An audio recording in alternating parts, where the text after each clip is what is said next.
So on today's episode, we're going to be talking about push notifications in e-commerce. We're going to be talking about broadcast and personalized push notifications. It's a great episode you don't want to miss, so do stay tuned. Welcome to the 2X e-commerce podcast. I'm your host, Kunle Campbell, and this is a podcast dedicated to rapid growth in online retail. So if you're looking to grow metrics such as conversions, average order value, repeat customers, traffic, and ultimately sales, I try my very best to bring experts, practitioners, and proven entrepreneurs who have been through or who have achieved quite a lot in e-commerce. And I bring them onto the show, we quiz them, and, we try and get the best value, the most value for you, 2Xers. Now, on today's episode, we've talked a bit about email marketing in previous, podcast, Facebook advertising. We've done SMS, SMS marketing about 4 episodes ago. We've also talked about we talked about a number handwritten notes, remember, with direct mail. So we talked about a lot of channels, and the essence is I want you guys to be aware of as many channels as possible towards the run up of Q4, which will be the biggest for most retailers. And this brings me to this episode. I'm joined with Josh OneSignal. He's the CRO, that's a Chief Revenue Officer at OneSignal. Now, OneSignal is the most widely used push notification delivery and marketing platform for mobile applications and websites. He's based out in Palo Alto, California. That's tech mecca. That's a tech mecca, of the world.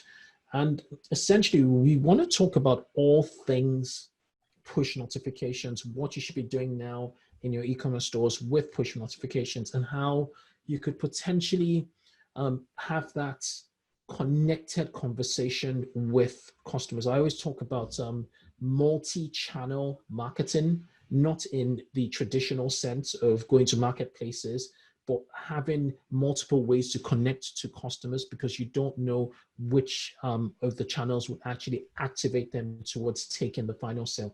Now, I have rambled a lot for the past few minutes. Without further ado, I'd like to welcome Josh to the show. Welcome, Josh. Thank you, Kunal. I appreciate you having me on the show. Before we kick off today's show, I'd like to give a quick shout out to our sponsors. Is your e-commerce store powered by Magento, BigCommerce, Commerce Cloud, WooCommerce, or a custom CAT platform? Is it slow? Does it have too many fields or involves too many steps to complete a purchase? Enter Bolt. It's the fastest e-commerce checkout in the industry, period. Bolt loads 10x faster than native checkouts with an average checkout duration of just over 30 seconds. Bolt is mobile native with no scroll on mobile screens. It offers a zero fraud guarantee and has 42% fewer fields than native checkouts. Bolt supports Stripe, Apple Pay, PayPal, and several more payment gateways and providers. Bolt helped luxury sunglasses brand Dita reduce checkout abandonment by 32%, which resulted in a 50% conversion rate uplift. Don't lose customers at checkout, use Bolt. Bolt is offering a completely free bottom of funnel checkout audit to 2X e-commerce listeners. Head over to bolt.com/2X to get your free checkout audit now. That's bolt.com/2X. Fantastic. It's great to have you. Could you take a minute or two to just introduce yourself and perhaps OneSignal? Yeah, so look, I've got a 20-year plus career in technology and in software, and I particularly have always had a passion and love for e-commerce. So I did stints in product search. I spent 2 different stints at eBay. So I've kind of steeped in the e-commerce space, and I'm excited to see all the growth happening. It's one of the silver linings of COVID is a fast adoption rate of people buying digitally. So that's been great. I've been at OneSignal for a couple of years now, so you did a great job of introducing us. We are a software for push notifications, in-app messaging. We do support other channels like email and others. We are very widely used. We have over 1 million unique companies that use us. We deliver about 7.5 billion messages a day on their behalf, and truly global software. We've got people using it in more than 125 countries. And it's been an awesome journey to help companies, whether e-commerce or others, across the globe, and see all the incredible innovation happening. Interesting. So, how old is OneSignal? When was it started? Yeah, OneSignal is an 8-year-old company. As the history's kind of funny. It was originally a mobile game studio, and the founders had some pretty good success. They did one game with Shaquille O'Neal, like this superhero kind of game, and a few others. They built push notifications because push notifications so they built that natively into the platform. That is a really crucial user retention and engagement tool, and they really need to build something great for the studio. And they decided to open it up and see if other people wanted to use it. And next thing you know, developers, mobile game developers, but other developers as well, started taking them up on it, and it started growing like wildfire. And so they pivoted the business in 2013, 14 timeframe. And we became OneSignal and focused on building software around 15, 16 timeframe. And they've been on an incredible ride. I think the first year they went from 0 to 10,000 people using the product, and then grew from that to 100, then 100 to 250, 300. That's when I joined. In the last 2 years, we've gone from about 300-ish to over 1 million. Incredible growth. How would you split out your customers, your app customers, iOS, Android customers, from your web customers? Yeah, it's a great question. So we have about 73%. If you go to like a built with and look at technologies used, 73% of all websites that use push notifications use OneSignal. So, and that's about 50% of our volume. So we're roughly 50% mobile app, 50% web. On the mobile side, it's a little bit more Android, as you can imagine, because there's just more Android devices out there and Android apps. But on the volume side, we've got a huge number of apps, hundreds of thousands of active applications using OneSignal today. But can you use push notifications on iOS? I hear, at least the last time I heard, I checked, you couldn't. Yeah, it's a good question. So for Safari web, iOS does not support, for iOS does not support web push notifications at all. But Safari on a traditional PC does support it. So and actually the quick history here is Apple created this notion of push notifications in 2009 to support app discovery and re-engagement and whatnot. And then they were the first on the web browser side to support it with a Safari protocol, I think in about 2012. Yes. And then the rest of the browsers got together in 2015 and released a common standard. So Firefox, Chrome, and so on all use a single standard. And that's become much more prominent. And I think that the functionality there is a little bit richer than on the Safari side. But to answer your specific question, you cannot deliver a web push notification to an iOS device today. You have to have an iOS app. Okay. Makes sense. Okay, now let's look at let's just delve into e-commerce and push notifications. What are your best in class? And this is like the meat. I'm not there are no starters here, but my meaty question is: what are your best in class e-commerce stores or e-commerce clients? How are they using push notifications to deliver revenue profitably? Yeah, so just let me do so for 1 second, just so people are aware. So push notifications are these notifications you get on your welcome screen, on your phone, or come in on your browser, on your PC. And they're these little messages. Depending on the browser and the software using, there's different functionality. So some will allow you to send an image. Some allow you to actually engage, share, save the item. But on the e-commerce side, it's really important to think about these things as just highly engaged messages that allow you to do personalization, like cart abandonment, right? So you can send a message to somebody after they've left your website and didn't complete a transaction. You can send it with an image and a quick call to action.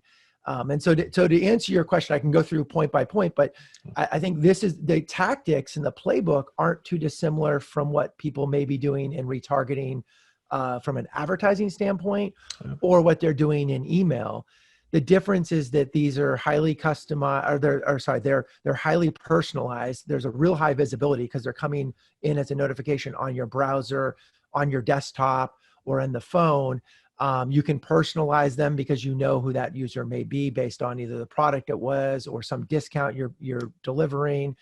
And so the companies that are doing a really good job of this are really just, for the most part, just doing the basics, and they're using the same playbook they may be using from email and ad retargeting, which is to say personalization around the product you're looking at or categories that they tend to love. So the behavioral notions you have of a user, like say, for example, if it's a shoe store, like a Stadium Goods, right? Yeah. Well, Stadium Goods is selling sneakers, and it's a place for aficionados or looking for high visibility products. They may do drops of a new sneaker or something that's really hot within the environment to people that they know they love, retro Air Jordans, or they know they love Yeezys, or whatever the product may be. Yeah. And so it's not just about cart abandonment. It's also a place to get drop some new product launch to drum up immediate interest. It's an amazing channel for product drops or product announcements. It can't get any clearer. What about frequency? I am notorious for switching off push notifications for brands, and this is on my phone, by the way, when it gets quote unquote annoying. But luckily, iOS does provide like a management, where you say reduce the frequency and things. Or no, it's more like send quietly. That's the setting. Yep. on.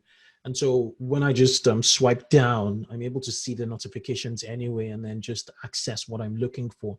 So what are your best practices, or recommended best practices for the frequency of messaging with push notifications in the e-commerce space, especially in the browser environment for desktop and Android devices? Yeah, it's a great question, and one that there is no easy answer. I think number one, I think you've got to be careful about, in any messaging channel, inundating your user with too much. And that would vary. What the definition of too much varies greatly by the audience. So if I used Stadium Goods as an example, or somewhere where it's a community-driven experience, and the people, it's more content-oriented, then it may be more frequent because people want to know about a new drop, or they may want to know about price drops. They may have signed up for these things. So it's also about the nature of what it is. And actually, going back to your best practices, I think there's a couple of different things. There's allowing people to sign up for price alerts. Some of the e-commerce people are using it for shipping notifications, right? So if you're buying a bunch of stuff from a store, and I'm getting a ton of notifications, but they're all utility based, right? The product's now in stock, or the product price dropped and I've signed up for that, or the product has now been shipped, or the product's being delivered today. Those things, I think you can send more because there's a high utility and the user wants it. Yeah. I think if you're driving just promotions or trying to get people to come back for cart abandonment, I think you've got to be careful. There's a couple touches there, and I wouldn't want to do multiple touches in a single day. You want to span it out. I think more than one per day in general is a lot. Again, unless it's a community-driven experience where there's an expectation of that. So for example, let's take a quick break to hear from our sponsors. Did you know that cloud-hosted e-commerce platforms like Shopify and BigCommerce do not provide automatic backups? Rewind steps in to protect Shopify and BigCommerce stores with automatic backups. Rewind is trusted by over 25,000 stores. Install Rewind and get to test it for free over 7 days. And to extend the 7-day trial to 30 days, head over to rewind.io, their website, and mention 2x eCommerce.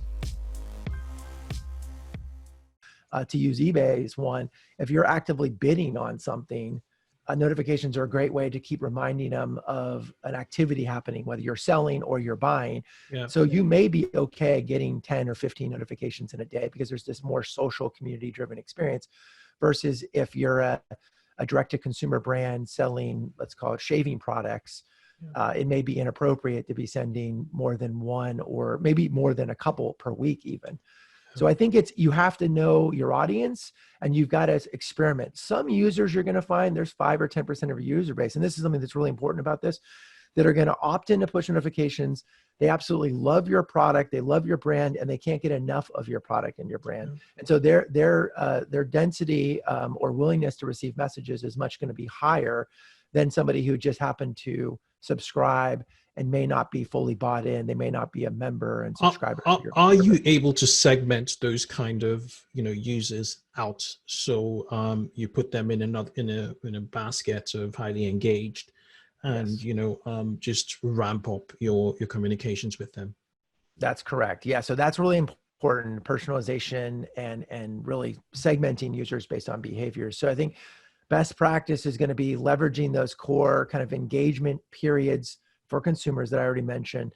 It's also going to be taking the next step, which is understanding which users are maybe already members. So if you're a subscription-based e-commerce service, knowing that those people are going to want more messages because they already know you, they're already bought into your service, and actually staying top of mind is really important.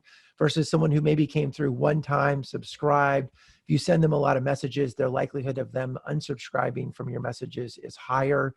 But those people are going to want to message less frequently. So maybe once a week, maybe a couple times a month max.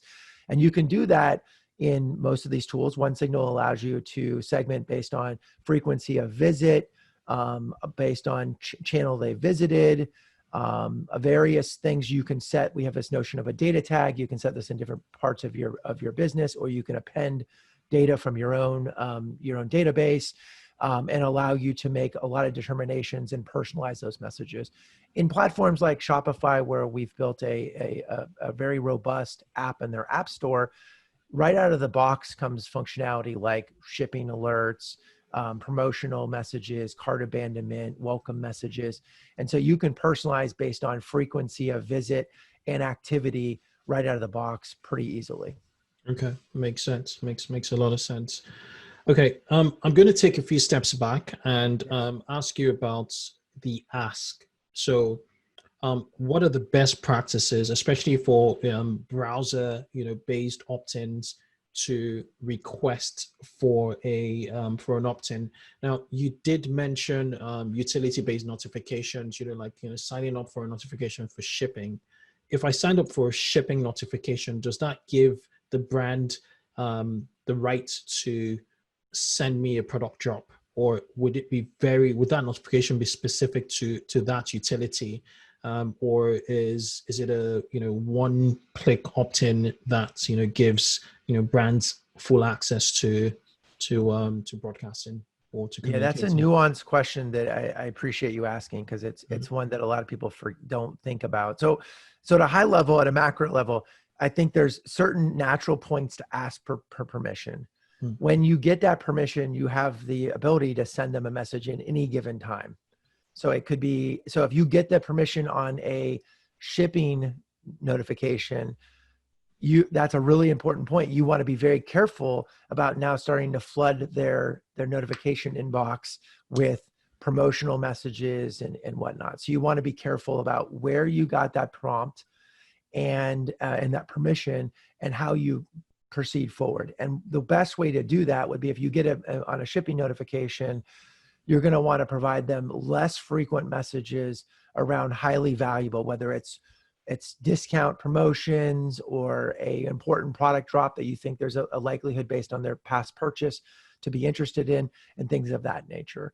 But that is an important nuance to be thoughtful, because one thing that's important about this channel that's different is that this is the first messaging channel built from the ground up that is mutual opt-in and opt-out. And what I mean by that is, in email, you may ask for someone's email and they may give it to you, or you may even buy it on some list to market to them.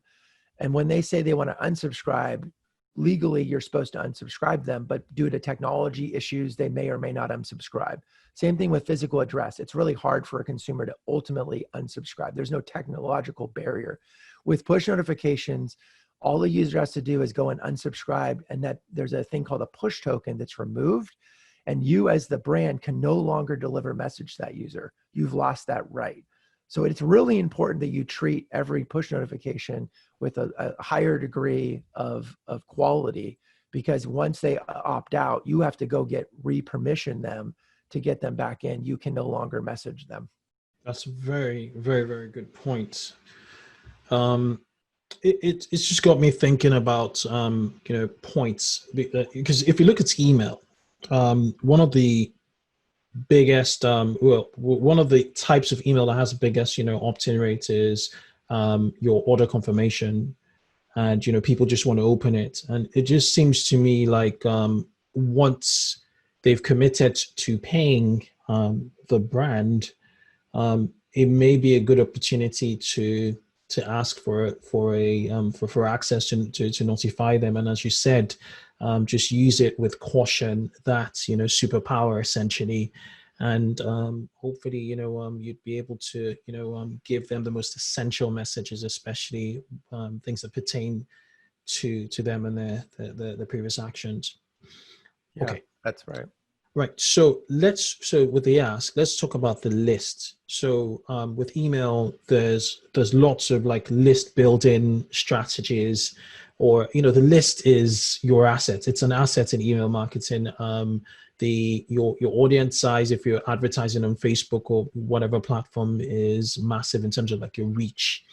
When you're talking about SMS, it's about the list. Now, what should brands put it this way, for a 8-figure brand, a 10 million plus brand, what kind of list should they be aiming for? What type of notification list? Should it be in the hundreds of thousands? What is possible, or what percentage of traffic, better still, what percentage of traffic do you think will opt in? And what kind of targets should we set for our list size to make it to see some ROI and conversions when we start to send our promotional stuff? Yeah, it's a great question. So it varies greatly based on mobile versus web. So since this is e-commerce centric, there'll be a lot less mobile app. But just real quick on mobile, we see somewhere between about 52% of the mobile app users will enable push notifications. So it's pretty large. And there's several reasons for that, but I won't get into a lot of that detail. But on the website, it's going to be closer to somewhere between 3 and 12, 14, 15% of the traffic. What we find is that over time, you're gonna get 5 to 10% of your audience, your core audience. And usually in the data we've looked at and discussions we've had, that 5 or 10% typically ends up being your most loyal users. And the reason why is because you're prompting for notifications. People are getting more savvy about what that means. So the people that are opting in are typically your most valuable, your VIP customers, the one that spend the most amount of money with you. And so I would think if you're looking at lists, let's say you have, 100,000 monthly visitors. You're probably only going to get a couple percent of those, but over the course of 12 months, your total unique visitors are probably more like 400,000 or 500,000. You're probably going to get 5-ish% of those, right? And so over time, your list is going to grow to be somewhere around 10 to 12, 13, 14% of your monthly visitors. Let's take a quick break to hear from our sponsors. Klaviyo is a growth marketing platform that powers over 25,000 online businesses. Klaviyo understands every single customer interaction and empowers brands to create more personalized marketing moments. Listen, analyze, and act on your customer data with Klaviyo. Visit klaviyo.com/2x.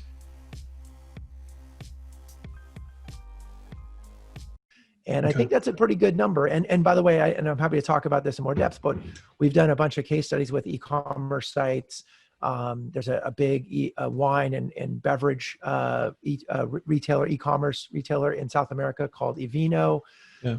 They found that they get about 12% of their revenue, or they get 12% of their revenue from push notifications overall. We did a recent one with a company called Inspire Uplift that's based here in North America. They get 12%, they get 10% of all their revenue from push, and they saw massive cart abandonment growth from this. So Yeah. I think it's less about the total number of lists. It's more about you can get 10 to 15% of a revenue overall of your revenue mix from push. Yeah. And so if you're not using it, it's a vital new channel to be able to build an additional base and growth off your existing user base. I guess, which brings me to my next question, which is the, broadcast versus personalized messaging, debate. Obviously, personalization is a very, very intrinsic part of e-commerce as a whole, because you're essentially you're essentially taking action based on actions of your customers on a one-to-one basis, pretty much. And then there's a broadcast. The broadcast would probably apply to sales events, new product drops. So how do these play out on the impact on revenue for brands that are, seeing that much success, which is, 12% or so of revenue? Yeah, and we could spend a couple hours talking about this, because I've actually spent, I've seen a lot of different data around this. I think personalization is critical, but the level and degree of personalization, I think people have to be very careful on, because it's easy to make mistakes. OneSignal has the whole keyword value pair, so you can pull in someone's personal name if you've got that attached to their subscription. But I think personalization really is more about, is this person really, let's just say you're a retailer around clothing, and this person likes certain brands. I think personalization at the level of sending them information about that new products in that brand, or promotions around that brand, or product categories. Let's say I'm a sneakerhead, which I may or may not be, since I've made multiple sneaker references, and sending messages about sneakers or cool new things that are dropping. Whether it's, again, maybe I love the Air Jordan brand, maybe I love the Yeezy brand. Those are just two easy examples. And so sending messages about that, to me, that's personalization. I think people getting too caught up in personalization, though, and trying to do personalization a level of a naming, or predicting what they're gonna want outside of categories, gets a little bit dangerous. And then when you start getting those messages, if you nail it, it's great, but there's that chance that you turn customers off, 15 or 20% of those customers. And so personalization to me needs to be more about, at that high level, it's the old Amazon collaborative filtering notion. It's like, provide them context to where they've done in the past, what they've done with you, what you know about them, but don't try to go overboard where it gets creepy, if that makes sense. Yeah. I think that's the creepy, to me, is the litmus test. Like, you want to stay away from that, because that's where you can have those dangerous experiences where you turn a consumer off and they never want to come back, they unsubscribe, and so on. Yeah, and with the run-up of a lot of Netflix, documentaries now, we're seeing a pushback from customers in regards to tracking, in general. So we have to be, really careful as marketers. What's fascinating, I'm sure most people know this, but the Netflix actually changes the cover image of their content based on what they know about you. And I think that's pretty fascinating. And I think it's an area that's a really unique area where, maybe that doesn't get you in trouble, because it's not putting out a name that they don't know about you, or it's not putting something out there that's going to be awkward. But when you do understand that, and I encourage people to check this out, when you're at a friend's house, or even if you change profiles, go and browse some of the similar programs or movies or shows you've watched. You'll have different cover images based on what they know about you. So that's an interesting area. But I think in e-commerce, I would say don't overthink it, but try to bring personalization to level of what they bought in the past. Cart abandonment's a great example, like showing the image of what they've left in the cart. Yeah. That's a no-brainer personalization. Yeah. But guessing hey, you shopped for these shoes, maybe you want these underwear. That's a little bit dangerous because you just don't know, like maybe they were shopping for somebody else. Maybe that was someone else using their computer. And now you're sending them a notification for a product that's like totally not in their wheelhouse and whatnot. So. Fascinating. Really, really, really good stuff. All right. I think we've covered, quite a lot on push notifications, and I would implore listeners to go into your Google Analytics or whatever platform, whether it's Omniture or whatever platform you use for your analytics, and trying to analyze the device type, and see how many Androids you have. Because it's a massive opportunity to tap into, just getting right in front of, mobiles, with notifications, and, doing it wisely will be most important.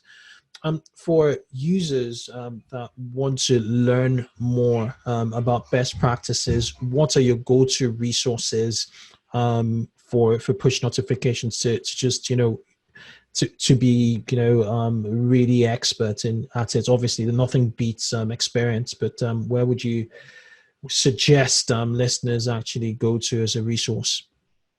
Yeah, so I would, I'm biased, but we've at onesignal.com/blog. There's great resources for e-commerce specifically. Mm-hmm. I'd also encourage them, OneSignal's products free to try. So you can grow a pretty large audience up to 30,000 subscribers and use the product for free, trial it. The Shopify app is free right now, and it will be free for up to 1,000 subscribers in the future. So just check it out, try it. If I'm highly confident based on the experience we've had with over 1 million users, it will be successful for you. But if it's not, then you can discontinue usage. But I would encourage you there, and it's free. You can go to onesignal.com, or you can go to the Shopify App Store and search for OneSignal. Brilliant. Thank you, Josh. And you do host a podcast, don't you? We do host a podcast. We've been testing around with this format. We're not as active or professional as you are, but we're striving. We're working on that. And look, our goal ultimately is to provide education, help people message, and ultimately, build great practice around building an audience, whether it's a shared passion, whether it's e-commerce, whether it's media sites. We work with companies all around the world. And so we want to provide the best educational. So I think you'll find documentation's really clean, and it has to be because we work with so many people in different countries, different languages, and whatnot. So incredible. So for me, I'm so happy that I've just got the best company in the world around push notifications to talk about push notifications on the show. That's what we're about. So I just want to thank you for coming out, given your busy schedule, and just many thanks again. Yeah, thank you for having me. I love doing this, and always willing to join again. I love talking e-commerce, so absolutely, never hesitate. Cheers. Cheers. Thank you.